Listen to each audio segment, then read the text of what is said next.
छीटा धोरे धोरे गागरे में कर छीटा हो गाने तेलाई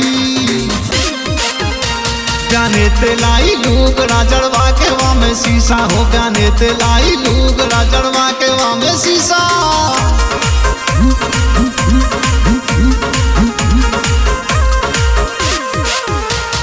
धोरे धोरे गागरे में कर छीटा धोरे धोरे गागरे में कर छीटा हो गाने तेलाई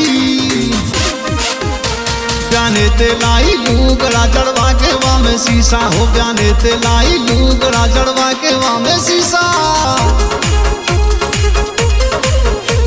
बॉस बीट्स यूट्यूब चैनल जिनके डायरेक्टर हैं राम गुर्जर मोरोली।